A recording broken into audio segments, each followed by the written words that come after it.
계시록 1장 11절부터 16절까지.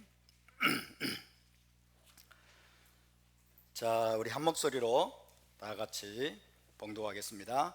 이르되 내가 보는 것을 두루마리에 써서 에베소, 서머나, 버가모, 두아디라, 라우디게아 등 7교회에 보내라 하시기로.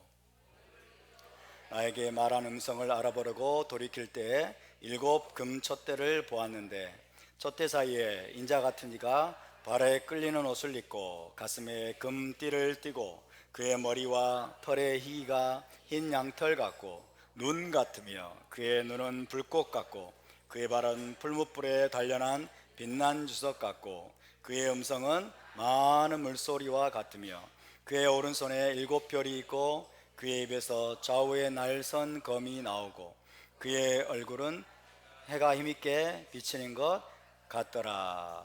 18절까지 있습니다. 시작. 내가 볼 때에 그의 발 앞에 엎드려져 죽은 자같이 되매 그가 오른손을 내게 얹고 이르시되 두려워하지 말라. 나는 처음이요 마지막이니 곧 살아있는 자라. 내가 전에 죽었었노라. 볼지어다 이제 세세토록 살아있어 사망과 음부의 열쇠를 가졌노니. 아멘. 자, 오늘은 계시록 38강을 여러분과 함께 나누도록 하겠습니다. 지난주에는 10절과 11절을 중심으로 나팔소리 같은 큰 음성이 무엇이고 기록하라 라는 명령 속에 어떤 히브리적인 의미가 담겨 있는지 함께 살펴보았습니다.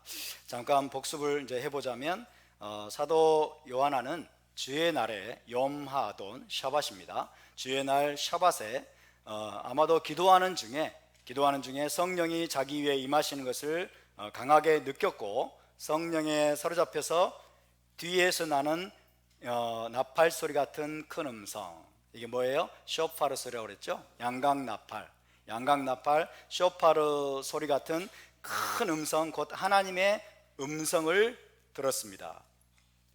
타나크에 따르면, 구약성경 타나크에 따르면 하나님의 음성은 무엇과 같다? 큰 나팔 소리와 같다. 하나님의 음성은 큰 쇼파르 소리 같기도 하고, 혹은 하나님은 쇼파르 소리 가운데 말씀하시는 것과 같기도 하다고 말씀을 드렸습니다. 그리고 하나님이 이 땅에 임하시는 사인 중에 중요한 사인 중에 하나가 뭐예요? 쇼파르 소리다. 하나님이 이 땅에 임하실 때 하나님이 임하신다고 하는 중요한 사인 중에 하나가 바로 쇼파르 소리가 울려 퍼지는 것이라고 말씀을 드렸습니다. 시내산 언약식 때 하나님이 쇼파르 소리 가운데 임하셨고 쇼파르 소리가 점점 커질 때에 말씀하시더라 라고 되어 있습니다. 쇼파르 소리 가운데 하나님이 시내산에 강림하셨고 쇼파르 소리가 양각나팔 소리가 점점 커질 때에 하나님이 말씀하셨다, 그렇게 되어 있죠. 예수와께서도 재림하실 때 사인이 뭡니까? 큰 나팔 소리 중에 오실 것이다, 그렇게 말씀하고 있습니다. 큰 나팔을 불리니 그랬죠. 큰 나팔을 불리니, 이게 양각나팔이고 쇼파르입니다. 샤밧 때마다 우리가 부는, 아까 목사님께서 완전히 그냥 성전이 떠나가도록 아주 우렁차게 쇼파르를 부르셨는데 감사합니다. 큰 쇼파르 소리 가운데 여러분 예수와께서 이 땅에 다시 오실 것을 믿으시기 바랍니다. 왕이신 하나님 예수와께서 이 땅에 오신다고 하는 중요한 사인 중에 하나가 뭐예요? 큰 양각나팔 소리가 울려 퍼지는 것입니다. 그 소리를 들을 수 있는 백성이 복이 있습니다. 할렐루야. 그 소리를 듣기 위해서 우리가 매주마다 샤밧 때마다 그 소리를 들으면서 준비하는 것입니다. 그때를 위해서 예행 연습하는 것입니다. 사도 요한이 쇼파르 소리 같은 큰 음성을 들었다는 것은 하나님이 직접 그가 있는 곳에 임하셨다, 하나님이 그에게 임하셨고 그리고 크고 두려우신 음성으로 그에게 말씀하셨다는 것을 의미합니다. 하나님은 쇼파르 소리 가운데, 큰 쇼파르 소리 가운데 임하시고 그 다음에 큰 쇼파르 소리처럼 말씀하시고 혹은 쇼파르 소리 가운데 하나님이 말씀하시는 분이시기 때문에 사도 요한은 지금 그 소리를 들은 거예요. 그러니까 사도 요한에게로 하나님이 지금 임재해 오신 겁니다. 하나님이 임하셨고 하나님이 지금 말씀하기 시작하셨다. 하나님이 말씀하신 음성이 무엇처럼 들렸다? 큰 쇼파르 소리처럼 들렸다라는 것이 여러분 타나크의 기록이고 또한 요한계시록에서 그대로 반복되고 있는 것입니다. 그렇게 반모섬에서 요한에게 임하신 하나님이 제일 먼저 하신 말씀은 뭐예요? 게토브. 다시 게토브. 게토브. 네, 하나님이 임하셨어요. 누가 임하셨어요? 하나님이 임하셨어요. 누가 임하셨어요? 하나님이 찾아오셨어요. 예수님이 찾아왔다고만 너무 생각하지 마세요. 우리 기독교인들은 무조건 예수님이 왔다고 생각하는데, 예수 그리스도가 왔다고 생각하는데 아직 그런 뉘앙스는 아직 없습니다. 이스라엘의 하나님이 시내 산에 강림하셨던 그 이스라엘의 하나님이 여호와 하나님이 지금 여러분 사도 요한을 찾아오셨고 그에게 임하신 것을 믿으시기 바랍니다. 그리고 그분이 제일 먼저 하신 말씀은 게토브, 기록하라 라고 말씀하셨어요. 네가 본 것을 기록하라라고 말씀하셨습니다. 게토브, 따서 게토브. 모세나 예레미야, 에스겔 혹은 하박국과 같이 신뢰할 만한 선지자들에게 대대로 기억되어야 할 만큼 중요한 계시를 주실 때 하셨던 말씀이 게토브입니다. 기록하라. 그만큼 요한이 지금 사도 요한이 직접 받은 계시들이 시대를 뛰어넘어서 기억되어야 할 정도로 중요한 계시라는 뜻이고, 그만큼 또 사도 요한이 하나님이 직접 선택하신 신뢰할 만한 하나님의 선지자라는 의미가 담겨 있음을 기억하시기 바랍니다. 자, 이제 12절 13절을 함께 읽겠습니다. 12절 13절 시작. 몸을 돌이켜 나에게 말한 음성을 알아보려고 돌이킬 때에 7 금 촛대를 보았는데 촛대 사이에 인자 같은 이가 발에 끌리는 옷을 입고 가슴에 금띠를 띠고. 네, 사도 요한은 자기 뒤에서 말씀하시는 이 양각나팔 쇼파르 소리 같은 큰 음성을 알아보려고 등을 돌렸습니다. 몸을 돌렸습니다. 왜 몸을 돌렸어요? 그 음성이 어떤 음성인지 알아보려고 몸을 돌린 겁니다. 다른 말로 말하면 자기에게 마치 시내산 언약식 때처럼 쇼파르 소리 같은 큰 음성으로 말씀하시는 분이 과연 참 하나님이신지, 진짜 하나님이신지, 혹은 다른 말로 말하면 진짜 이스라엘의 하나님이신지, 정말로 이스라엘의 하나님이 임하셔서 자기에게 말씀하시는 것인지를 확인하려고 반사적으로 몸을 돌린 겁니다. 그렇죠? 뒤에서 말씀하셨으니까 반사적으로 몸을 돌려서 그분에게 자기에게 시내산 언약 때처럼 동일한 방식으로 말씀하시는 그분이 정말 이스라엘의 하나님이신지를 알아보려고 몸을 돌렸습니다. 그랬을 때 그가 제일 먼저 본 것은 무엇이었습니까? 7 금 촛대였습니다. 7 금 촛대. 정확히 말하면 7개의 황금 메노라. 7개의 황금 메노라. 답시다. 7 황금 메노라. 7 황금 메노라. 자, 7 금 촛대라고 되어 있습니다. 7 금 촛대. 7 금 촛대. 자, 이런 거를 번역 유감이라고 말합니다. 번역 유감. 7개의 황금 메노라. 자, 7개의 황금 메노라를 보았습니다. 황금 메노라. 메노라가 물론 촛대긴 합니다. 그러나 이것은 성전 메노라예요. 예루살렘 성전에 있던 메노라. 7개의 황금 메노라, 성전 메노라를 보았습니다. 히브리어로 해보면 쉐바 메노로트, 이런 것들은 우리가 늘 히브리어로 해보아야 됩니다. 쉐바 메노로트 자하브라고 할 수 있습니다. 자하브가 황금이라는 뜻이에요. 금. 쉐바 메노로트 자하브. 따라서 쉐바 메노로트 자하브. 쉐바는 7이고 메노로트는 메노라의 복수형입니다. 메노로트, 쉐바 메노로트 자하브. 따라서 쉐바 메노로트 자하브. 쉐바 메노로트 자하브. 7개의 황금 메노라. 7개의 황금 메노라를 제일 먼저 보았습니다. 그리고 그 다음에 인자 같은 분이, 그죠? 인자 같은 분이, 벤 아담이라고 그랬죠? 벤 아담. 인자 같은 분이 그 7 메노라들 사이에 계신 모습을 보았습니다. 자, 그려보시기 바랍니다. 그려보시기 바랍니다. 머릿속으로. 자, 7개의 황금 메노라를 보았고, 그 다음에 인자 같은 분이 그 7 황금 메노라들 사이에 계신 모습을 보았습니다. 7개의 황금 메노라와 그 사이에 계신 인자 같은 분을 보여주심으로써 하나님은 지금 뭘 말씀하고 계십니까? 요한에게 지금 뭘 말씀하고 계시는 거예요? 그에게 찾아오셔서 계시를 주시는 그분이 바로 진짜 이스라엘의 하나님이심을 지금 말씀하고 계시는 겁니다. 할렐루야.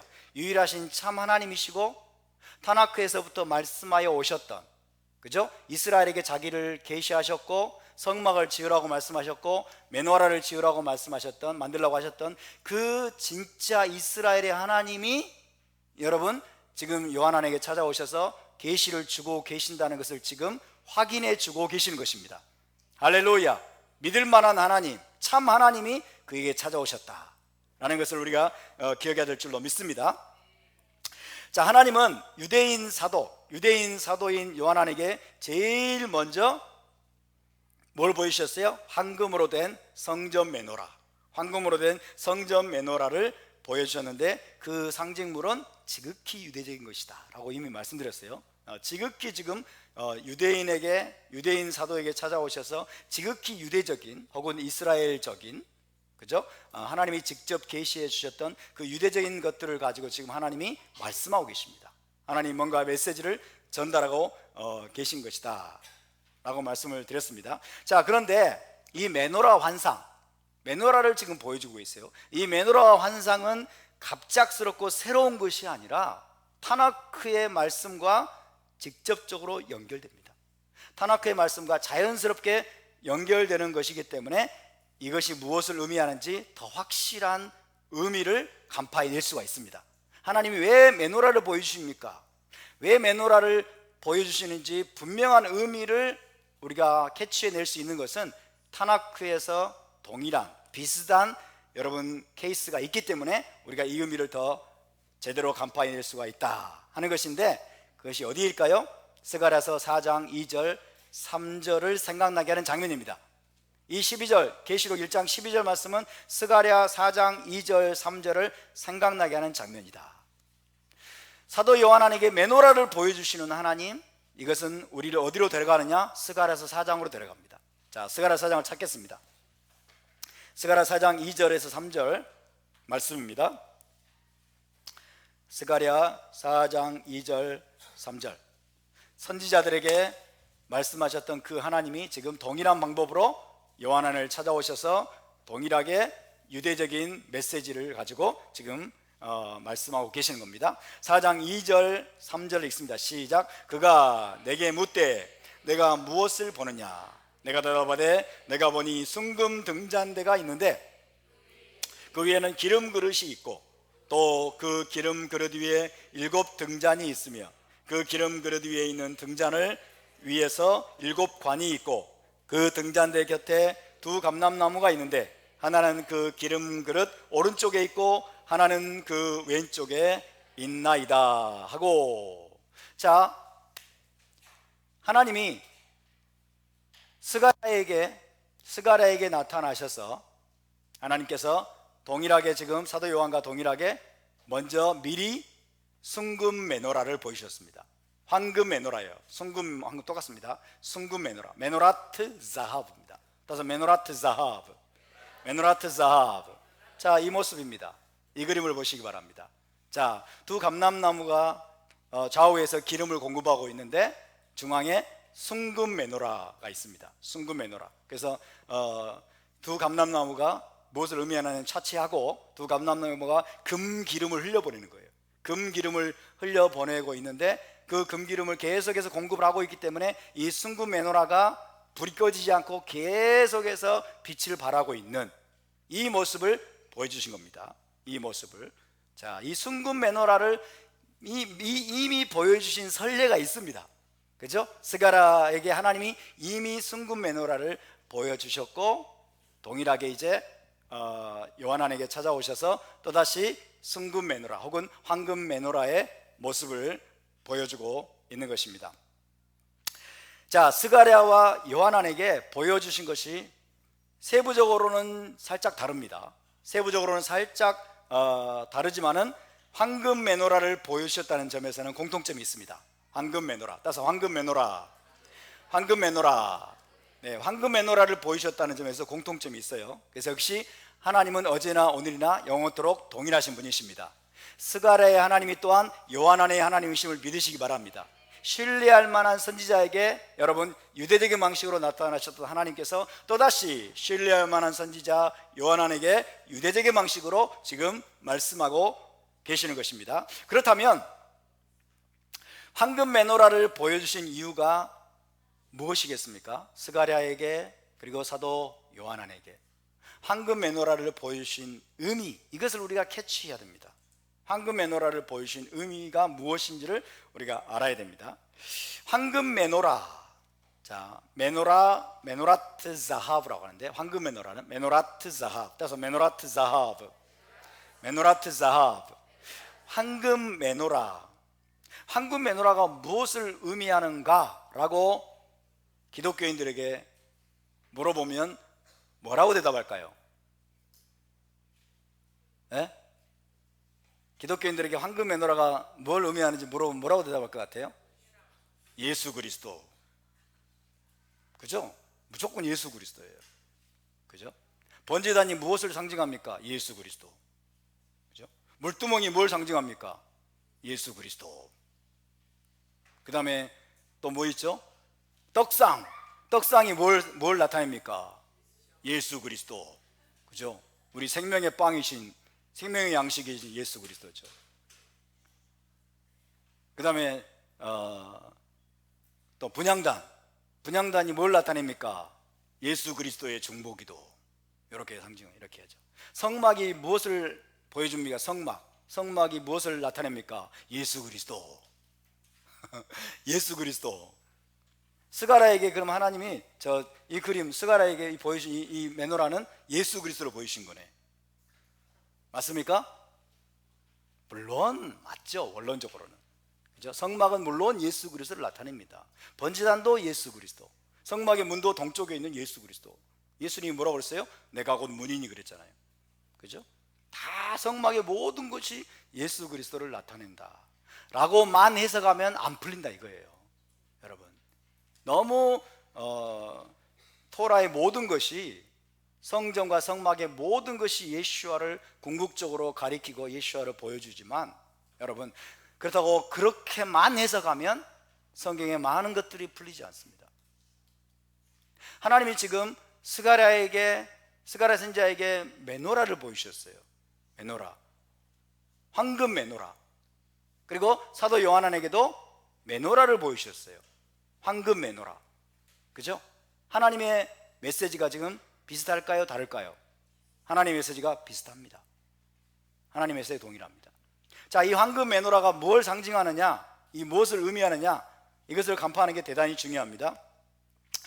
메노라, 자, 황금으로 된 메노라는 여러 가지 상징적인 의미를 가지고 있지만은 스가랴에게 보여주실 때 이 황금 메노라는 무엇을 의미하느냐? 이스라엘 나라를 의미합니다. 이스라엘 나라, Nation of Israel. 따라서 이스라엘 나라. 따라서 메노라는 이스라엘을 나타냅니다. 메노라는 이스라엘 나라의 상징입니다. 메노라는 이스라엘 나라의 상징이에요. 좀 더 설명을 드리자면 이스라엘 총회라고 합니다. 이스라엘 총회 혹은 이스라엘 회중. 그죠? 이스라엘 총회, 이스라엘 회중. 그래서 이스라엘 총이라고도 번역이 됐고요, 이스라엘 회중이라고도 번역이 됐어요. 이스라엘 공동체. 이 총회 회중, 이스라엘 회중을 토라는 뭐라고 되어 있냐면 아다트 이스라엘 했어요. 아다트 이스라엘.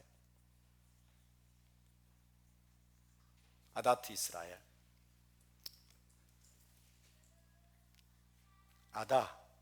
에다죠. 에다. 그죠? 에다인데 이제 연기형으로 되면 아다트가 됩니다. 아다트 이스라엘. 아다트 이스라엘. 이스라엘 총회. 그죠? 이스라엘 회중. 전체로서의 공동체로서의 이스라엘. 이스라엘 혹은 이스라엘 나라. 이스라엘 나라가 여러분 제사장 나라가 되어서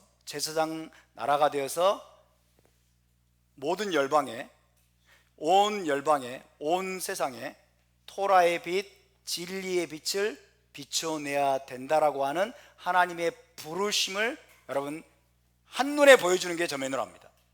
한눈에 보여주는 게. 이해되십니까? 이스라엘의 부르심이에요.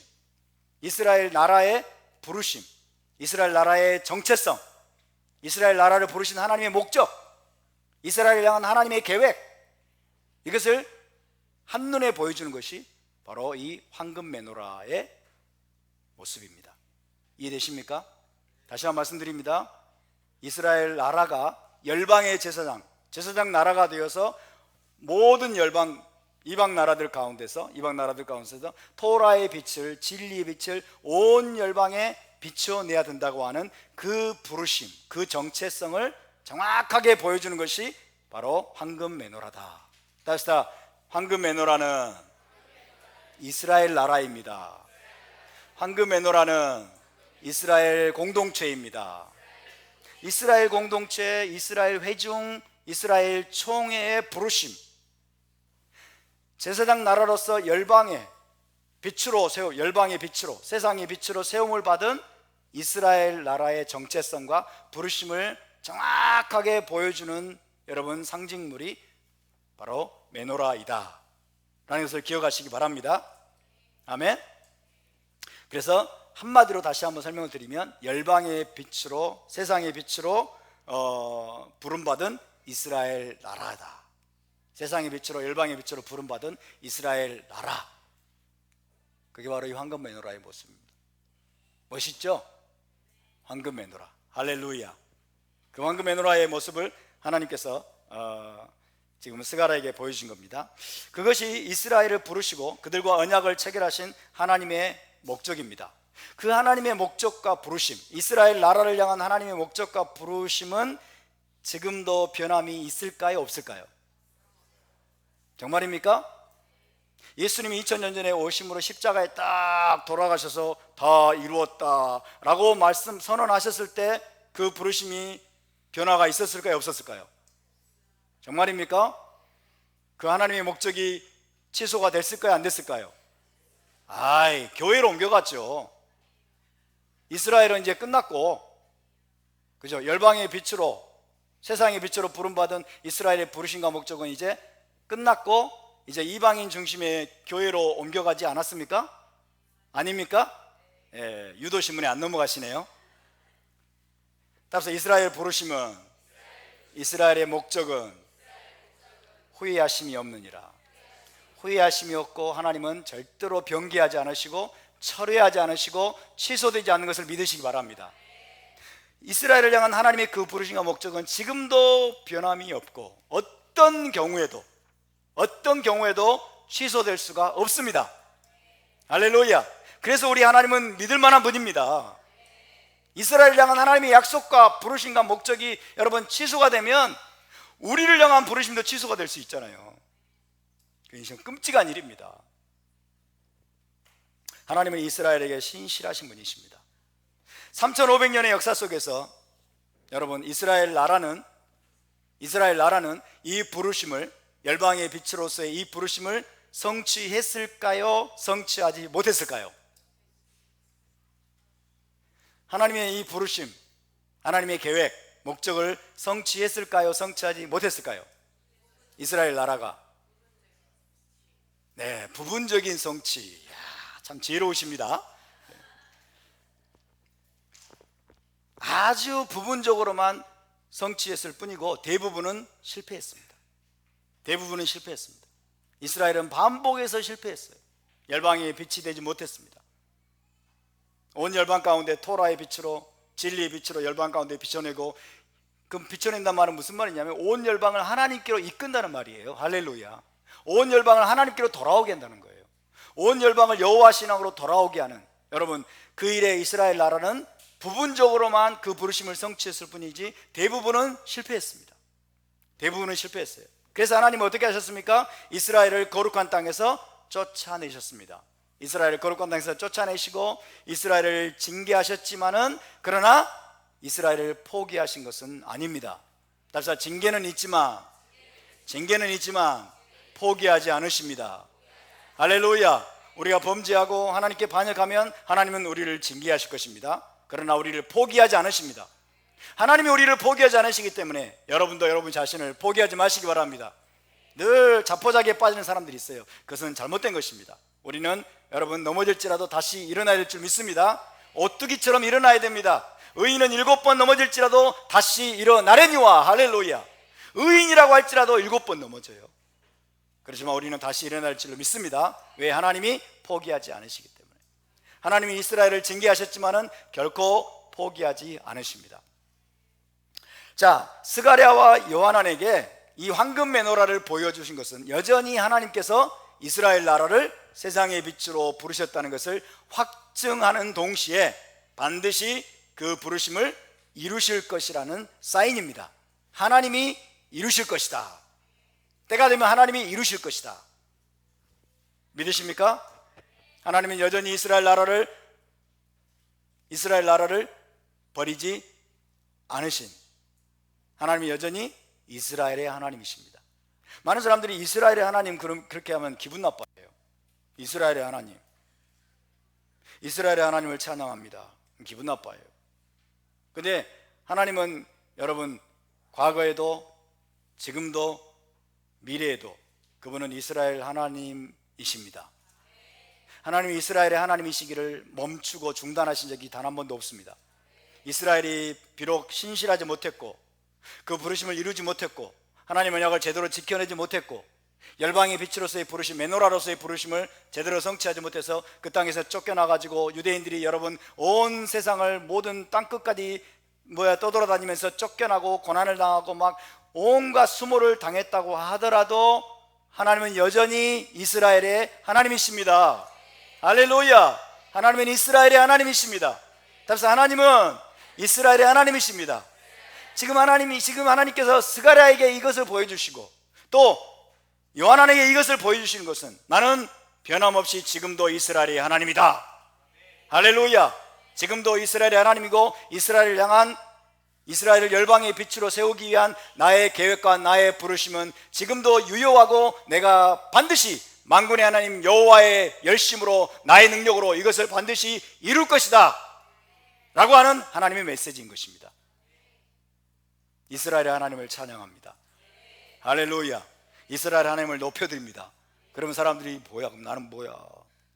나는 이스라엘도 아닌데 이렇게 생각하면 곤란해요. 답시다. 나도 이스라엘입니다. 아멘. 우리도 이스라엘입니다. 할렐루야. 그러니까 자기가 이스라엘인 걸 모르니까 그렇게 착각을 하는 거예요. 여러분, 우리가 이스라엘의 공동체 안에 들어왔음을 믿으시기 바랍니다. 이스라엘 총회 안에 우리가 들어왔음을 믿으시기 바랍니다. 할렐루야. 이스라엘과 자기가 동일시가 안 되니까 이스라엘의 하나님 이름으로 기도하면 기분 나빠하고 그러는 거예요. 하나님은 어제나 오늘이나 영원토록 여러분 이스라엘 하나님으로 남아 계실 것입니다. 그분은 이스라엘을 포기하지 않으십니다. 그분은 이스라엘을 향한 하나님의 부르심을 열방의 빛으로 세우시는 그 부르심을 반드시 이루고야 말 것입니다. 할렐루야. 그래서 스가랴와 요한에게 지금 바로 그것을 지금 말씀하고 계시고 더불어서 하나님의 그 부르심에 응답하여서 일어나라고 하는 또 명령입니다. 일어나라 빛을 발하라 라고 하는 메시지예요. 할렐루야. 하나님이 이루시기 때문에 우리는 수동적으로 있어야 될까요? 만군의 하나님이 그분의 열심으로 그분의 능력으로 이스라엘을 열방의 빛으로 세우실 것이기 때문에 하나님이 알아서 하시겠지 그리고 우리는 가만히 있어야 될까요? 아니겠죠? 하나님은 동일하게 말씀하십니다. 일어나라 빛을 발하라. 할렐루야. 여러분 온 이스라엘 공동체가 이 메노라의 부르심 앞에 응답해서 여러분 언약의 신실함으로 토라를 또 부지런히 붙들고 토라를 준행하고 여러분 토라의 빛을 우리가 세상 가운데 우리가 바람으로 말미암아 우리가 응답할 수 있기를 바랍니다. 할렐루야.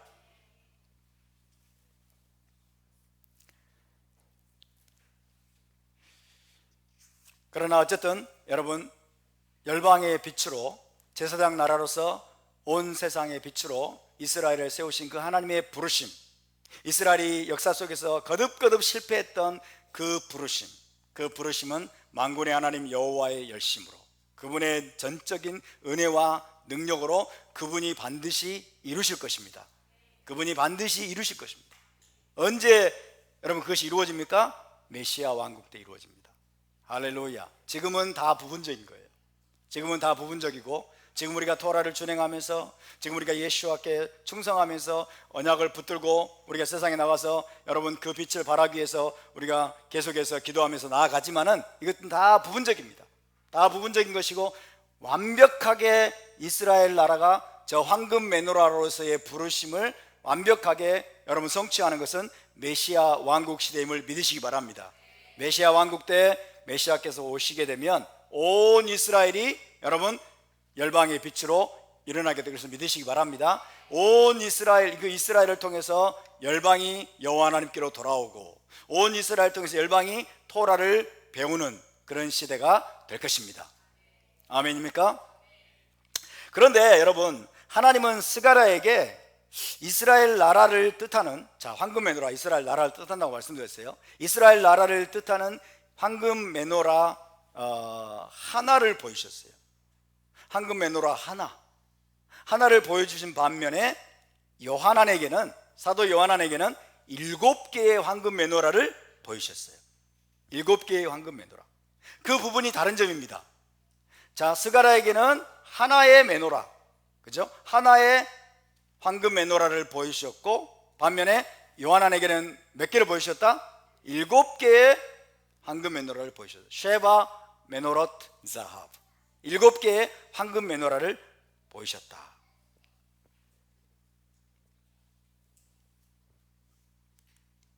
자, 저렇게 됐습니다. 이게 사도 요한안에게 보여주신 그림입니다. 자, 7개죠? 7개. 그냥 좀 대충 표현한 겁니다. 대충. 정확한 건 아니고 대충. 자, 7개의 메노라. 그래도 메노라가 저렇게 그려진 것만도 다행이에요. 그죠? 수많은 그림들이 촛대 하나 이렇게. 한 개에 대한 촛대 7개 그려놓고, 하나님이 보이신 것으로 그려놓고 있는데, 저 그림은 그래도 그나마 잘 그렸습니다. 7개의 메노라, 7개의 메노라를 하나님이 요한안에게 보여주셨고, 그 메노라 사이에 계신 인자 같으신 분이 그 메노라 사이에 계신 것을 보여주신 거예요. 스가랴와 요한안에게 보여주신 이 그림이 여러분 비슷하지만 그러나 살짝 다르다는 것을 기억해야 될 것입니다. 자, 스가랴에게 보여주신 하나의 황금 메노라. 자, 하나의 황금 메노라는 무엇을 나타내느냐? 스가랴에게 보여주신 저 황금 메노라는 뭘 나타내요? 이스라엘 나라예요. 이스라엘 나라. 공동체로서의 이스라엘 나라. 그죠? 공동체로서의 이스라엘 나라를 상징하는 그림입니다. 전체로서의 이스라엘 나라, 공동체로서의 이스라엘 나라를 상징하는 그 상징물로서 하나의 황금 메노라를 하나님이 보여주신 것입니다. 그래서 12지파로 구성된 이스라엘 나라가 메노라가 되어서 열방을 토라의 빛으로 비출 것을 보여주신 것입니다.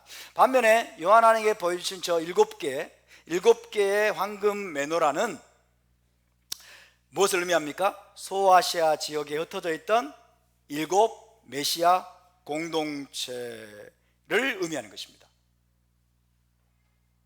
소아시아 지역에 흩어져 있던 7 메시아 공동체. 쉐바 케일라.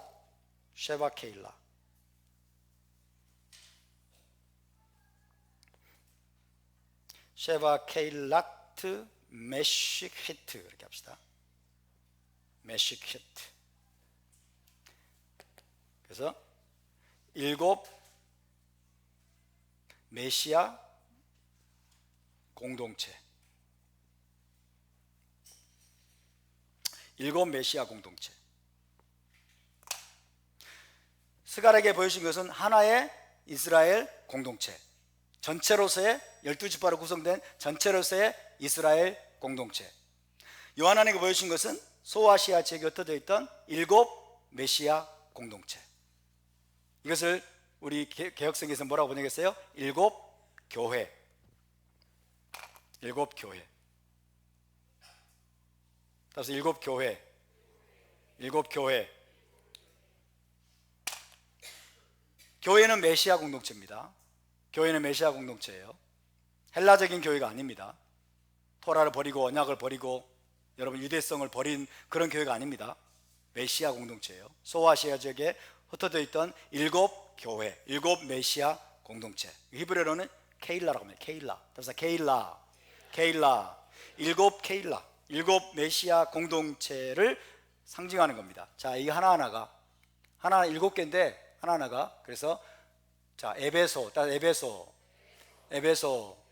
서머나, 버가모, 두아디라, 그 다음에 사대, 빌라델비아, 라오디게아, 그죠? 7 메시아 공동체를 하나하나가 지금 상징하고 있습니다. 이 7개의 교회, 7개의 메시아 공동체가 사실은 또 뭐예요? 모든 교회를 상징하죠? 모든 교회를 상징하고 있는 것입니다. 여기서 우리가 알 수 있는 것은, 잘 보세요. 여기서 우리가 알 수 있는 것은 하나의 공동체로서 이스라엘 나라도 메노라로 상징입니다. 그죠? 전체로서의 이스라엘 나라, 공동체로서의 이스라엘 나라도 메노라로 상징이 되지만은 동시에 각 지역에 흩어져 있는 메시아 공동체의 하나하나도 작은 메노라로 상징된다는 거예요. 이해되십니까? 자, 전체로서의 교회, 전체로서의 이스라엘도 그 상징물이 메노라예요. 동의하십니까? 근데 하나의 작은 교회, 에베소 교회, 서머나 교회, 자, 하나의 메시아 공동체, 각 지역에 흩어져 있는 각각의 공동체 하나하나도 메노라로 지금 보여주고 계세요. 이해되시죠? 그러니까 개별 교회들, 개별 메시아 공동체도 역시 메노라로 상징이 되고 그들이 함께 모여서 이루게 되는 여러분 이스라엘 공동체, 이스라엘 총회도 메노라로 상징이 된다. 그러면 부르심이 같단 말이에요? 다른 말이에요? 부르심이 같다는 말입니다. 부르심이 같다는 말이에요. 전체로서의 이스라엘의 부르심과 여러분 각 개별 메시아 공동체, 각 개별 교회들의 부르심은 여러분 동일하다는 것을 기억하시기 바랍니다. 할렐루야. 그래서 이 작은 메노라들이 작은 메노라 7개죠. 작은 메노라 7개가 모여서 저렇게 하나의 거대한 메노라를 이루는 거예요. 이해되시죠? 작은 7개의 메노라 하나하나가 각자의 여러분 위치에서 하나님의 부르심을 성취하는, 그게 뭐예요? 세상의 빛이 되는 겁니다. 열방의 빛이 되는 겁니다. 그죠? 토라의 빛, 진리의 빛을 세상 가운데 나타내는 삶을 살면서 여러분 결국 저 하나의 자 7개의 공동체가 7개 메노라가 작은 메노라들이 모여서 하나의 거대한 메노라를 이루는 거예요. 할렐루야. 이해되시죠? 그게 바로 이런 그림입니다. 그게 바로 이런 그림이에요. 자, 하나의 거대한 메노라가 있어요. 하나의 거대한 메노라. 하나의 거대한 메노라가 뭐예요? 이스라엘 총회. 따라서 이스라엘 총회, 이스라엘 나라, 이스라엘 회중. 네, 하나의 거대한 메노라가 있는데 이 메노라의 각 가지들, 이 메노라의 가지들도 역시 여러분 작은 메노라처럼 하나님이 지금 보여주고 계십니다. 작은 메노라.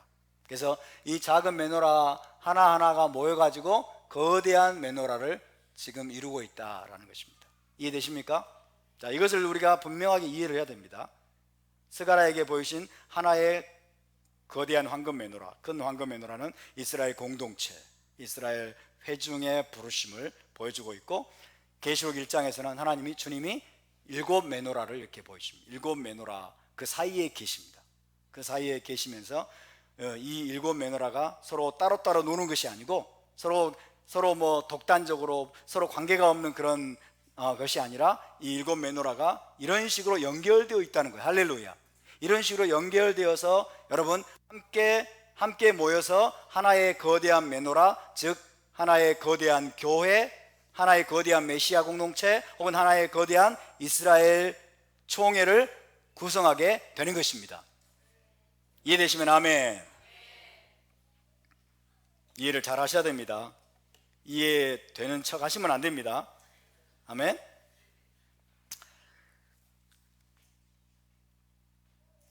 자, 그런데 이제 중요한 것은 이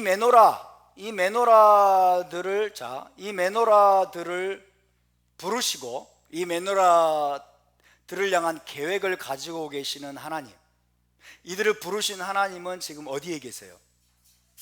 어디에 계세요? 그 하나님은? 네? 하나님 어디 계세요? 어렵습니까? 어려워요? 이 하나님 어디 계세요? 네? 아니, 계시록에 나오는 표현으로 말씀해 보세요. 하나님 어디 계세요? 그래요, 메노라 사이에 계세요. 메노라들 사이에, 그죠? 메노라들 사이에 계신다. 따라서 하나님은 메노라들 사이에 계신다. 하나님은 교회들 사이에 계신다. 하나님은 교회들 가운데 계십니다. 아멘. 하나님은 이스라엘 가운데 계십니다. 하나님은 교회 가운데 계십니다. 하나님은 메시아 공동체 가운데 계십니다. 메시아 공동체 가운데 하나님은 계시면서, 여러분 무슨 말이에요? 교회를 다루시고 그 다음에 교회를 훈련하시고 이스라엘을 지금 열방의 빛으로 세워가고 계신 걸 믿으시기 바랍니다. 하나님의 모든 관심사는 어디에 있다? 교회에게 있습니다. 하나님의 지금 모든 관심사는 지금 메시아 공동체에게 있습니다. 하나님의 모든 관심사는 이스라엘에게 있습니다. 이스라엘은 하나님의 눈동자입니다. 하나님이 자기 눈동자처럼 하나님은 돌보고 계시고, 하나님의 모든 관심과 하나님의 모든 눈길이 지금 교회를 향해서 이스라엘을 향해 있음을 믿으시기 바랍니다. 메시아 공동체 우리를 향해 있습니다. 하나님 우리 가운데 계십니다. 우리 가운데 걷고 계십니다. 우리 가운데 와서 역사하고 계십니다. 우리 가운데 오셔서 그분은 훈련하고 계시고 말씀하고 계시고 우리를 연단하고 계시고 우리를 다듬어 가고 계심을 믿으시기 바랍니다. 7 메노라 가운데 그분은 계십니다. 우리 하나님은, 우리 주님은 멀리 계신 분이 아니에요. 가장 가까이 계십니다. 가장 가까이. 그분의 모든 눈길이 지금 이스라엘을 향해 있어요. 그분의 모든 눈길이 지금 메시아 공동체 교회를 향해 있음을 믿으시기 바랍니다. 할렐루야. 우리는 버림받지 않았습니다. 여러분, 각각의 메노라가 자기 부르심대로 세상의 빛으로 세워질 수 있도록 그분은 메시아 공동체를 훈련하시면서 지금 다루고 계신다는 것을 여러분 보여주고 있습니다. 할렐루야. 우리 함께 따라해 볼까요? 이스라엘 나라는 황금 메노라입니다. 메시아 공동체도 교회도 황금 메노라입니다. 우리는 황금 메노라입니다. 우리 옆에 분에게 한번 고백해 봅시다. 우리는 황금 메노라입니다. 당신도 황금 메노라입니다. 할렐루야. 여러분, 교회는 메노라입니다. 동의하십니까? 에베소 교회가 메노라인 거 보이십니까? 서머나 교회도 메노라죠? 그죠? 사대 교회도 메노라입니다. 라오디게아 교회도 메노라입니다. 제자 공동체 교회도 메노라인 걸 믿으십니까? 우리도 메노라입니다. 하나님이 저와 여러분을 황금 메노라로 부르셨습니다. 우리는 세상의 빛으로 일어나야 될 줄로 믿습니다. 다시 한번 말씀드리지만 교회의 상징물은 십자가가 아닙니다. 아멘. 교회의 상징물은 십자가가 아니에요. 뭐예요? 메노라예요. 여러분, 교회의 상징물이 십자가라고 되어 있는 성경 구절이 있으면 찾아가 저한테 가져오 보세요. 우리는 성경대로 해야 돼요. 교회의 상징물은 십자가가 아니에요. 이해되시죠? 십자가는 중요합니다. 왜? 우리의 구원의 출발점이기 때문에, 우리 구원의 관문이기 때문에. 십자가 없이는 구원이 없어요. 동의하십니까? 그러니까 구원을 얻는 문제에 있어서는 우리가 죄사함 받고 여러분 하나님의 자녀가 되고 구원의 관문을 들어서는 문제에 있어서는 여러분 십자가 외에는 내가 아무것도 알지 아니하기로 작정하였노라. 사도 바울이 말하고 있는 거예요. 십자가 외에는 내가 아무것도 알지 아니하기로 작정하였노라. 그 말은 구원을 얻는 문제에 있어서는 십자가 외에는 아무것도 없다는 거예요. 근데 구원의 관문을 딱 들어서고 나면, 죄사함 받고 구원의 관문을 딱 들어서고 우리가 하나님 언약 백성이 되고 나면 여러분 우리는 즉시 무엇을 봐야 돼요? 메노라를 봐야 돼요. 메노라, 하나님이 주신 부르심, 이스라엘에게 주신 부르심이요 메시아 공동체에게 주신 그 부르심이 바로 메노라입니다. 할렐루야. 교회의 부르심은 메노라입니다. 이스라엘의 부르심은 메노라입니다. 할렐루야. 교회는, 그래서 교회의 상징물은 메노라가 되어야 되는 거예요. 저 종탑에 있는 십자가 떼버리고 메노라를 달고 싶은데 우리 건물이 아니기 때문에 그렇게 못합니다. 우리 건물이 되면 이제 거대한 메노라를 한번 이제 달아야 돼요. 거대한 메노라. 동의하십니까? 제가 옛날에 여기 있는 십자가를 여기 뗐거든요. 십자가를 뗐더니 어떤 분이, 실명은 공개하지 않겠습니다, 굉장히 슬퍼하고 교회의 부르심을 되찾아야 돼요. 여러분, 교회의 부르심이 메노라라는 것을 모든 교회들이 깨달으면 어떤 일이 벌어질까요? 지금처럼 이렇게 정치에 무관심할까요? 지금처럼 이렇게 세상 일에 무관심할까요? 교회의 부르심이 세상의 빛이라는데, 여러분, 이 대한민국에서 빛이 되고 대한민국의 정의와 하나님의 공의와 하나님의 뜻이 이루어지는, 여러분, 그것이 교회의 부르심이라고, 그 교회를 메노라로 세우셨다는 것을 깨닫게 되면, 모든 교회들이 깨달으면 이 대한민국이 뒤집어질 겁니다. 이 대한민국의 주사파가 발을 붙이지 못할 겁니다. 어떻게 주사파가 여러분 청와대를, 여러분 그 거룩한 곳에 앉아가지고 그곳을 더럽힙니까? 있을 수 없는 일이죠. 교회가 무관심하고, 세상에 무관심하고, 정치에 무관심하고, 이 사회에 대해서 무관심하니까 교회 와서 기도만 하면 돼. 그래, 아무것도 하지 않고. 그러니까 지금 이 나라가, 여러분, 어둠이 잔뜩 깔린 거예요. 어둠 속에 지금 휩싸이게 된 거예요. 여러분, 우리는 세상으로 가야 됩니다. 아멘. 세상으로 가야 돼요. 홈스쿨링을 하고 있는 부모님들에게 부탁드립니다. 홈스쿨링을 하는 부모님들은 자녀들에게 어떻게 가르쳐야 되느냐? 토라를 가르쳐야죠. 물론 토라 가르치고 말씀을 가르치고 무장을 시켜야 되는데, 결국 세상으로 파송하기 위함이에요. 아멘. 세상에 들어가서 여러분 빛을 발하고 세상의 어둠과 불의와 악한 세력들과 여러분 맞서서 싸워서 우리가 메시아의 그 승리를 선포하고 온 세상을, 이 대한민국의 하나님의 공의와 정의를 강같이 이루게 하는 일에 쓰임받을 역군들, 일꾼들, 용사들을 키워내기 위함인 것입니다. 우리끼리 여기서 그냥 마치 메시아 왕국이 임한 것처럼 아무것도 안 하고 여기서 그냥 먹고 마시고 즐기고 잔치하고, 그게 아니라고요. 여러분, 교회의 부르심은 메노라입니다. 황금 메노라가 되어야 될 줄로 믿습니다. 황금 메노라가 되어야 됩니다. 황금 메노라. 빛이 필요한 것은 어둠 속에 빛이 필요한 거예요. 어둠 속에. 청와대에 지금 어둠이 가득합니다. 국회에 지금 어둠이 가득합니다. 여러분, 저 대법원 사법부 헌법재판소 어둠이 가득합니다. 온 지금 대한민국 전역에 어둠이 가득해요. 온갖 거짓과 온갖 기만과 온갖 속임수와 온갖 부패와 온갖 불의한 세력들이 전부 장악을 했어요. 입만 열면 거짓말만 해요. 입만 열면 거짓말하고 국민을 속이고 전 세계를 속이려고 지금 난리를 치고 있지 않습니까? 그런데도 우리가 거기에 대해 침묵하고 아무것도 하지 않고, 나하고 상관없어, 나는 기도만 하고, 나는 교회 와서 열심히 말씀 보고, 나는 교회 와서 열심히 금식하고 기도하고 그러면 하나님이 다 알아서 하시겠지, 세상 일은. 아닙니다. 그게 헬레니즘이에요. 그게 이원론 사상입니다. 여러분,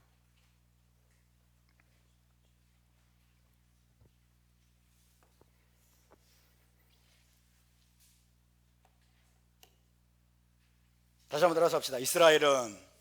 이스라엘은 메노라입니다. 교회도 메노라입니다. 할렐루야. 이스라엘 나라는 거대한 메노라입니다. 이스라엘 나라는 거대한 메노라고, 거기에 접붙임을 받은 여러분 메시아 공동체인 교회, 그죠? 각 교회들은 하나하나가 작은 메노라됨을 믿으시기 바랍니다. 각 교회들이 모여서, 메노라인 교회들이 모여서 거대한 메노라, 이스라엘 나라를 구성하게 되는 것입니다. 답사, 교회와 이스라엘은 하나입니다. 이스라엘과 교회는 하나예요. 이스라엘과 교회는 하나이고 한 가족이고 한 나라이고 한 집이라는 것을 기억하시기 바랍니다. 이스라엘과 교회는 분리될 수가 없습니다. 이스라엘과 교회는 서로 미워하면 안 됩니다. 서로 미워할 수가 없어요. 하나입니다. 하나. 똑같이 여러분 메노라로 부르심을 받았습니다. 그래서 여러분 이스라엘과 교회가 서로를 인정하고 한 토라, 한 메시아 안에서 한 공동체로 연합할 때 우리의 구속이 완성될 것입니다.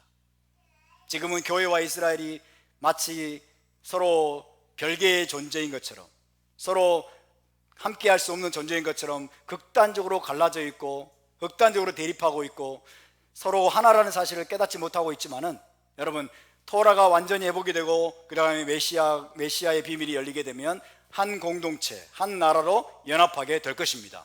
그게 구속의 완성입니다. 그게 바로 메시아 왕국입니다. 할렐루야. 그날이 속히 오도록 여러분 기도해 주시기 바랍니다. 어쨌든 하나님은 스가랴에게 보여주셨던 것과 동일한 메노라 환상을 요한에게 보여주심으로써 그에게 임하신 하나님이 이스라엘의 하나님이시라는 것을 지금 확증해 주고 계시는 겁니다. 이스라엘의 하나님이시고 또 하나님의 눈길은 과거에도 현재에도 이스라엘 그리고 메시아 공동체를 향하고 계시다는 사실을 하나님이 지금 요한에게 확증해 보여주고 있는 것입니다. 자, 여기까지 하고 이제 이번에는 요한에게 나타나신 하나님의 모습을 살펴보겠습니다.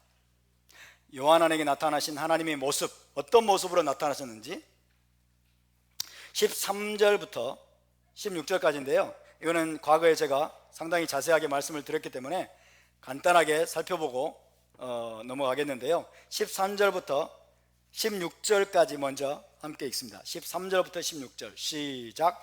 촛대 사이에 인자 같은 이가 발에 끌리는 옷을 입고 가슴에 금띠를 띠고 그의 머리와 털의 희기가 흰 양털 같고 눈 같으며 그의 눈은 불꽃 같고 그의 발은 풀무불에 단련한 빛난 주석 같고 그의 음성은 많은 물소리와 같으며 그의 오른손에 7별이 있고 그의 입에서 좌우의 날선 검이 나오고 그 얼굴은 해가 힘있게 비치는 것 같더라. 자, 메노라 사이에 인자 같은 이가 발에 끌리는 옷을 입고 가슴에 금띠를 띠고 서 계셨습니다. 이분이 누구일까요? 예수 그리스도. 또 그래요. 예수 그리스도. 무조건 예수 그리스도래. 어디에 나와 있어요 그게? 어디에 나와 있어요? 기독교인들은 무조건 예수 그리스도. 인자 같은 이라는 표현은 이미 타나크에 나오고 있죠. 자 봅시다. 발에 끌리는 옷을 입고 가슴에 금띠를 띠고 이게 무슨 의미일까? 또 3박 4일 고생해요. 발에 끌리는 옷, 왜 발에 끌리는 옷을 입었을까? 가슴에 금띠, 이건 뭘 의미할까? 그러면서 막 세부적인 것들을 막 연구하고 고민하고 백날에도 안 나와요. 자, 큰 그림을 봐야 됩니다. 큰 그림을. 자, 발에 끌리는 옷을 입고 가슴에 금띠를 띠고 있습니다. 그의 머리와 털의 희기가 흰 양털 같습니다. 눈 같습니다. 얼마나 흰지 알겠죠? 머리가 흰색이라는 건 도대체 무슨 뜻일까? 순수, 순결. 그래서 의미를 찾죠. 꼭 굳이 틀린 것은 아니에요. 그 다음에 그의 눈은 불꽃 같고, 그래 두려우신 분이야. 그의 눈은 불꽃 같고 그의 발은 불무불에 단련한 빛난 주석 같고. 빛난 주석은 또 무슨 뜻이야? 빛난 주석, 모르겠다. 그의 음성은 많은 물소리와 같으며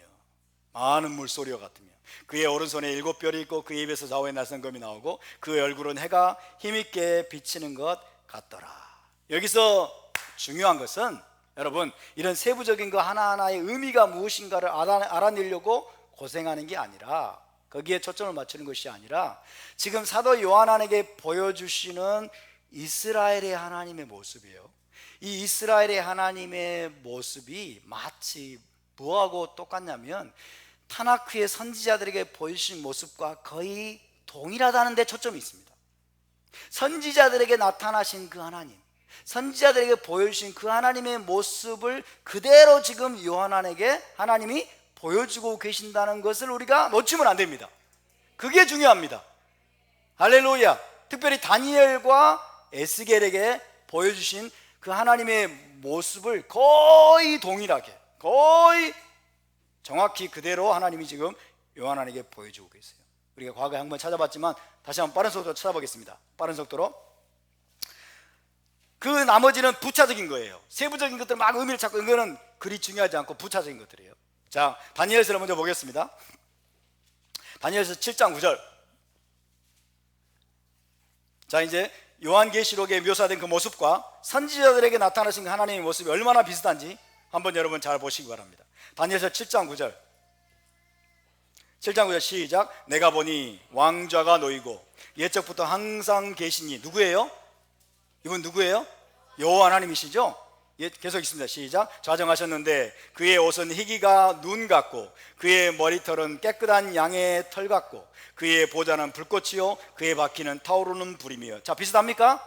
비슷하죠? 그의 옷은 희기가 눈 같고 그의 머리털은 깨끗한 양털 같고. 요한에게 찾아오신 그분의 모습이 이 모습이에요. 아멘? 그러면 요한에게 찾아오신 이분은 예수와예요? 아니면 여호와 하나님이세요? 여호와 하나님의 모습이에요. 그러니까 무턱대고 예수 그리스도 이렇게 하면 안 된다 그 말이에요. 그죠? 여호와 하나님의, 여러분 하늘 보좌에 좌정하신 그 여호와 하나님의 모습을, 다니엘에게 보여주신 그 모습을 그대로 요한에게 보여주신 겁니다. 다니엘 10장으로 가겠습니다. 10장 5절 6절입니다.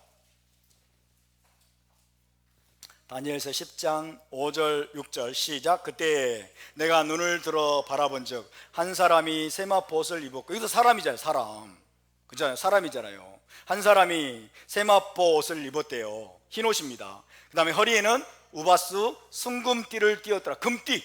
요한에게 찾아온 분이 금띠를 띄었죠. 그죠? 이 한 사람이 바로 여호와 하나님의 나타나심이에요. 여호와 하나님의 나타나심. 금띠를 띄었더라. 순금띠를. 6절 시작. 또 그의 몸은 황옥 같고 그의 얼굴은 번갯빛 같고 그의 눈은 횃불 같고 불꽃 같죠. 그의 팔과 발은 빛난 주석 같고. 놋이 주석이에요.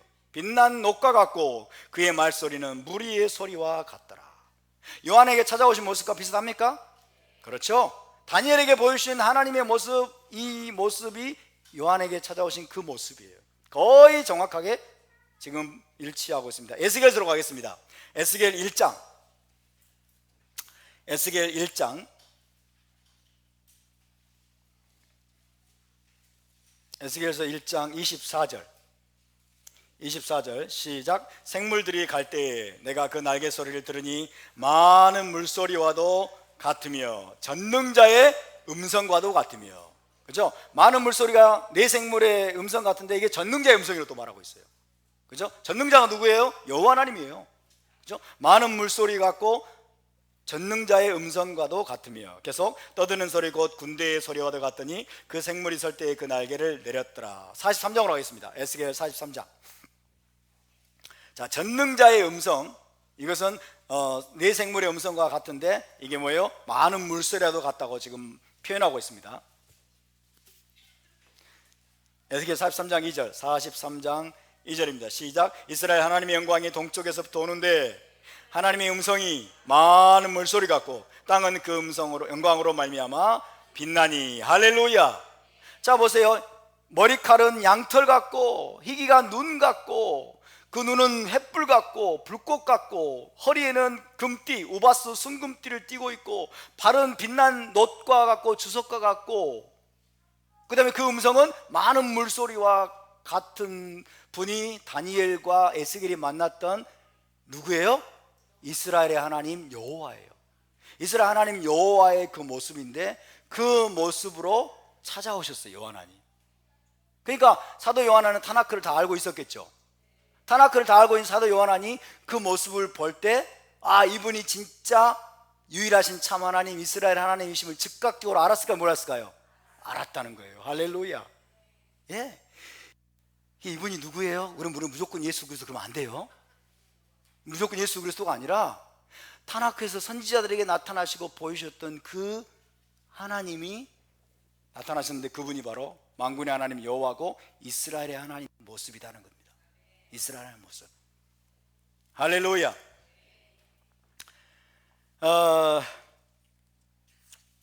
그 하나님께서 요한에게도 나타나셔서 마지막 때를 위한 놀라운 계시를 주시고자 하셨다는 것입니다. 모세와 선지자들에게 나타나셨던 바로 그 하나님이, 바로 그 이스라엘 하나님이 마지막 때에 요한에게도 나타나셔서 놀라운 계시를 주고자 하셨다라는 뜻입니다. 자, 이 선지자들과 요한이 보았던 하나님의 모습, 이 모습을 간단하게 요약을 해보면, 자, 머리가 흰 양털 같고, 희기가 눈 같고, 이것은 순결함도 나타내지만은 이것은 고대성을 나타냅니다. 굉장히 오래되신 분, 그죠? 굉장히 오래되신 분, 고대성. 그래서 이 하나님의 모습을 간단하게 좀 요약을 해보면, 시간이 존재하기 전, 즉 태고 쪽부터 계셨던 분, 태고 쪽부터 계셨고, 그 다음에 찬란한 영광과 존귀로 옷 입으신 지극히 두려우시고 전능하신 분, 이렇게 요약을 할 수 있겠습니다. 다시, 시간이 존재하기도 전에, 즉 태고 쪽부터 계셨고 찬란한 영광과 존귀로 옷 입으신 지극히 두려우시고 전능하신 분, 이것이 바로 선지자들과 지금 요한을 찾아오신 이스라엘의 하나님, 만군의 하나님 여호와의 모습입니다. 아멘. 자, 그렇게 지극히 두려우신 하나님을 대면할 때 사람은 어떻게 반응할까요? 다니엘서 10장으로 다시 갑니다. 그렇게 지극히 두려우신 하나님을 대면할 때 사람은 어떻게 반응하는가? 다니엘서 10장 7절 8절을 다시 보겠습니다. 다니엘서 10장 7절 8절. 다니엘 10장 7절 8절 시작. 이 환상을 나 다니엘이 홀로 보았고 나와 함께한 사람들은 이 환상은 보지 못하였어도 그들이 크게 떨며 도망하여 숨었느니라. 환상도 못 보면서 그 온몸을 느낀 거죠. 그래서 크게 떨며 도망하여 숨었대요. 계속 시작. 그러므로 나만 홀로 있어서 이 큰 환상을 볼 때에 내 몸에 힘이 빠졌고 나의 아름다운 빛이 변하여 썩은 듯 하였고 나의 힘이 다 없어졌으나, 너무 두려워가지고, 너무 어마어마한 그 위험에 압도돼가지고 온몸에 힘이 빠져버렸어요. 이게 여러분 그 두려우신, 그 어미하신 하나님의 영광을 대면할 때 보이게 되는 반응입니다. 다시 계시록 1장으로 넘어와서 사도 요한은 어떻게 되었습니까? 사도 요한은 어떻게 됐어요? 너무나 두려워가지고, 그 위험 앞에 너무나 압도돼가지고 그 앞에서 엎드려져가지고 죽은 자 같이 돼버렸어요. 죽은 자 같아 버렸어요. 하나님의 임재를 경험한다고 해서 막 여러분 쫄랑거리는 사람들 있죠? 쫄랑대는 사람들, 거만되고 막 가짜의 가능성이 많습니다. 진짜 하나님의 영광을, 이 두려우신 임재를 체험하면 이렇게 돼요. 진짜를 체험하면.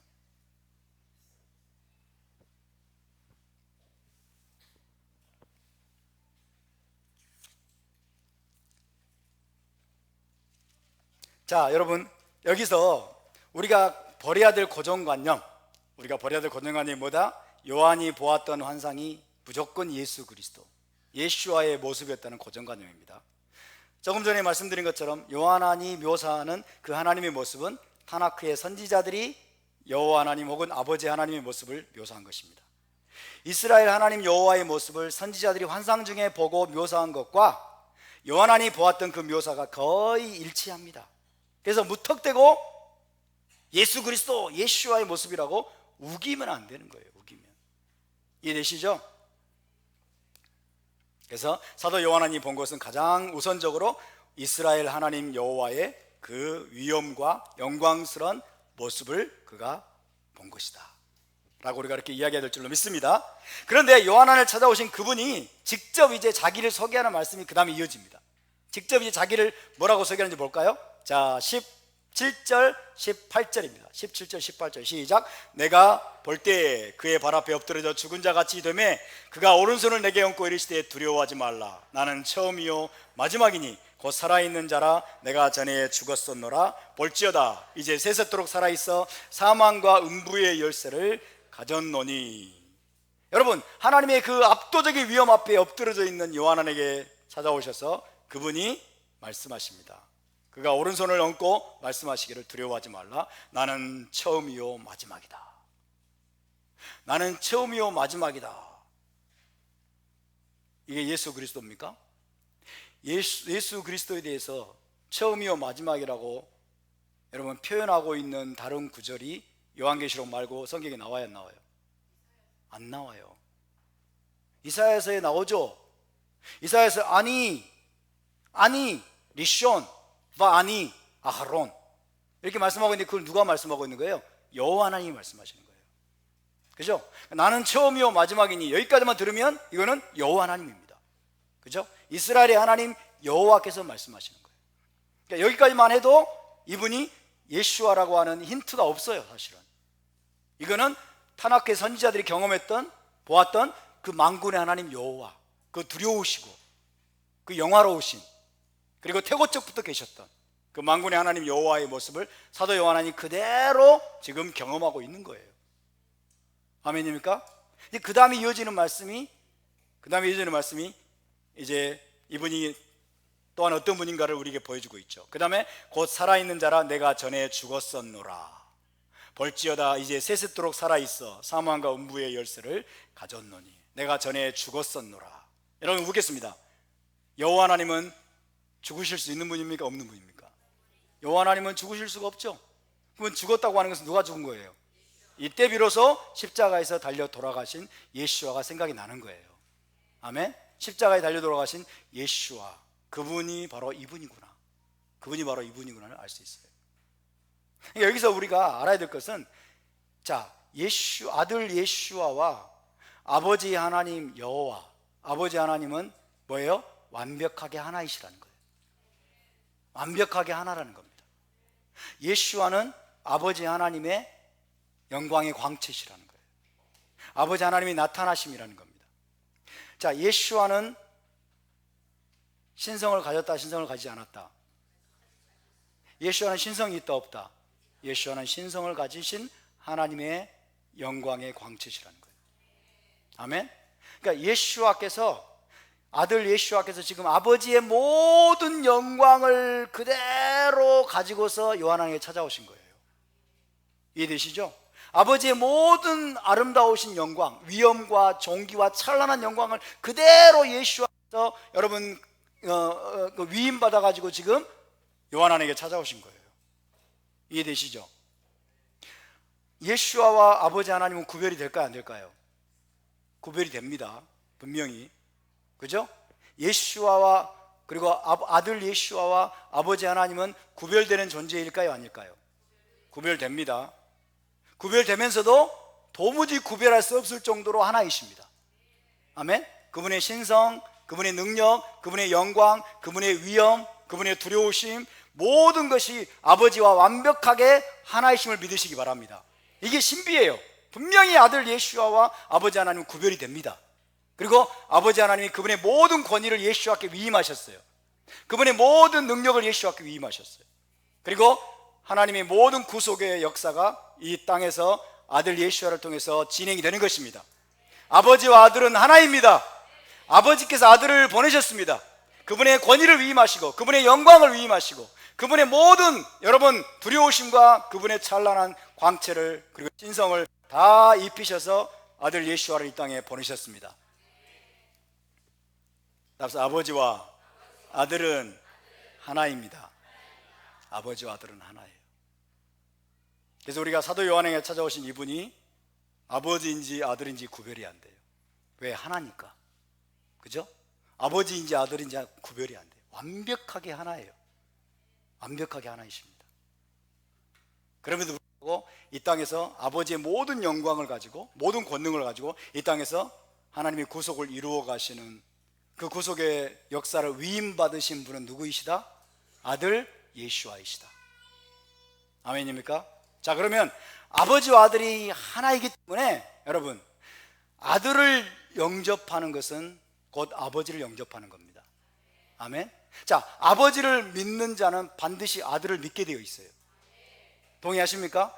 아버지를 믿는 자는 아들을 믿게 되어 있어요. 왜? 하나인데 어떻게 거절할 수가 있어요? 그죠? 아버지를 믿는 자는 아들을 영접하게 되어 있어요. 자, 그러면 이거 다르게 표현하겠습니다. 아들을 거절하는 자는 누구를 거절하는 거예요? 아버지를 거절하는 거예요. 아들을 믿지 않는 것은 누구를 믿지 않는 거예요? 아버지를 믿지 않는 거예요. 여러분께 묻겠습니다. 유대인 공동체가 아들을 거절하고 있어요, 지금까지. 아들을 거절하고 아들을 믿지 않고 있어요. 누구를 믿지 않는 겁니까? 하나님 아버지를 믿지 않는 거예요.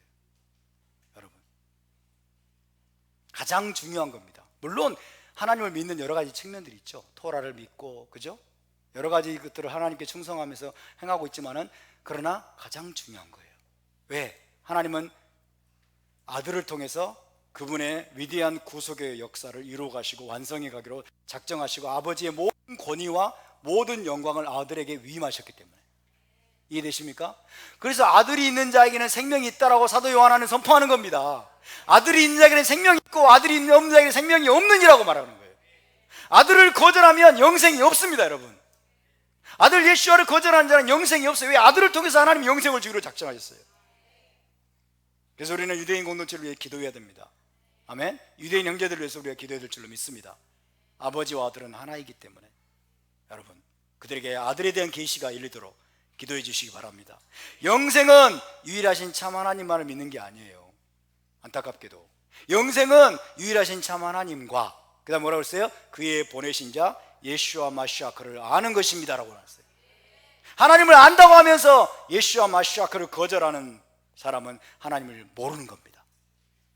하나님을 모르는 거예요. 영생이 그에게 있지 않습니다. 영생에 참여하지 못할 것입니다. 사도 요한에 찾아오신 여러분, 이스라엘의 하나님, 아들을 통해서 지금 이스라엘 하나님이 찾아오신 거죠. 그죠?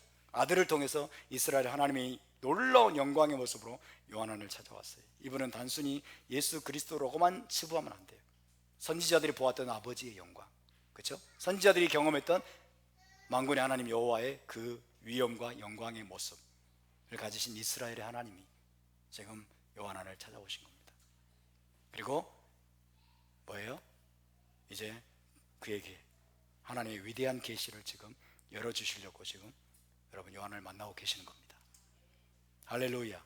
선지자들을 통해서 이미 확증해 주신 그 하나님이 찾아오심으로써 이 요한계시록은 여러분 거짓이 없는 참 하나님으로부터 온 계시라는 것을 우리가 믿을 수 있겠습니까? 없겠습니까? 믿을 수 있습니다. 이 계시를 주신 하나님을 찬양합니다. 할렐루야. 자, 여기까지 하고 다음 주에도 계속 나누겠습니다. 우리 함께 일어나서 기도하겠습니다.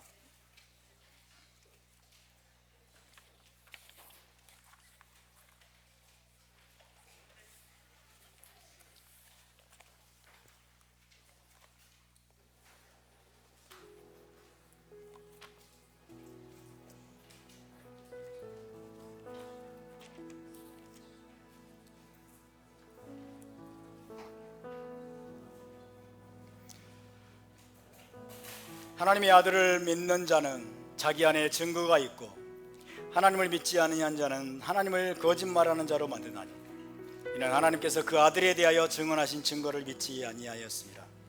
또 증거는 이것이니 하나님이 우리에게 영생을 주신 것과 이 생명이 그의 아들 안에 있는 그것이니라. 아들이 있는 자에게는 생명이 있고 하나님의 아들이 없는 자에게는 생명이 없느니라. 영생은 유일하신 참 하나님과 그의 보내신 자 예수와 마시아크를 아는 것입니다. 주님, 아버지와 아들을 알게 하신 당신을 찬양합니다. 이스라엘의 하나님 여호와 그리고 그의 보내신 자 예수와 마시아크, 그의 아들 예수와 마시아크를 알게 하시고 우리에게 영생을 주신, 영생에 참여하게 하신 위대하신 사랑과 은혜에 감사를 드립니다. 주님, 이 아들에 대한 계시가 주님 모든 유대인들에게 열리게 하여 주시옵소서. 아들 예수와에 대한 계시가 모든 이들에게 열리게 도와주시고 또한 토라에 대한 계시가 모든 믿는 자들에게 열리게 도와주셔서 주님 모든 메시아 공동체 모든 교회가 메노라로 일어나게 하여 주시옵소서. 메노라의 부르심으로 일어나 주님 세상을 변화시키는 주역들로 일어나게 하여 주시옵소서. 우리 함께 나같이 동성으로 기도하겠습니다. 거룩하신 아버지, 감사와 찬양을 올려드립니다. 아버지와 아들의 계시를 우리가 알아가신 주님을 찬양합니다. 아들을 통해서 모든 날 마지막에 아들을 통해서 하나님의 모든 구속의 역사를 행하시기로 작정하시고 모든 이들에게 영생을 주기로 작정하신 하나님을 찬양합니다. 아버지를 보내신 아들을 보내신 아버지를 찬양합니다. 아들을 통해서 아버지의 영광을 나타내시고 아들을 통해서 아버지의 그 갈망 계획을 이루시기를 원하시는 하나님의 마음을 알게 하심을 감사합니다. 아들을 알게 하소서. 아들 예수와를 통해서 아버지를 더 깊이 알게 도와주시고 아들을 통해서 우리가 영생의 맛을 누리고 영생의 복을 누리게 도와주시기를 원합니다. 영생은 유일하신 참 하나님과 그의 보내신 자 예수와 마시아 그를 아는 것이라고 말씀하였사오니 주님 모든 유대인 공동체를 기억하여 주시고 모든 유대인 공동체가 아들에 대한 계시를 얻게 도와주시고 아들 예수와께 돌아오게 도와주시기를 원합니다. 또한 아버지 하나님 모든 서구 교회 아버지 메시아 공동체 7교회 아버지 한국 교회가 주님 토라를 깨닫고 토라의 진리로 돌아오고 메노라의 부르심 메노라의 정체성을 회복하여서 주님 세상의 빛으로 열방의 빛으로 아버지여 일어남으로 말미암아 우리가 이 나라를 살리고 한국 교회 한국 땅에 주님 대한민국의 하나님의 공의와 정의가 하나님의 뜻과 목적이 주님 이루어지는 그 나라를 만들어갈 수 있도록 주님 도와주시옵소서. 감사드리며 거룩하신 우리 주 예수와 이름으로 기도하옵나이다. 아멘. 제사장의 축복 기도로 마치겠습니다. 예바레케카 아도나이 베이시메레카 야엘 아도나이 파나벨레카 위후네카 이사 아도나이 파나벨레카 베야셈레카 샬롬. 여호와는 내게 복을 주시고 너를 지키시기를 원하며 여호와는 그의 얼굴을 내게 비추사 은혜 베푸시기를 원하며 여호와는 그 얼굴을 내게로 향하여 드사 평강 주시기를 원하노라. 베셴 예슈와 메시케이누 사르 하샬롬. 할렐루야. 우리 하나님께 영광이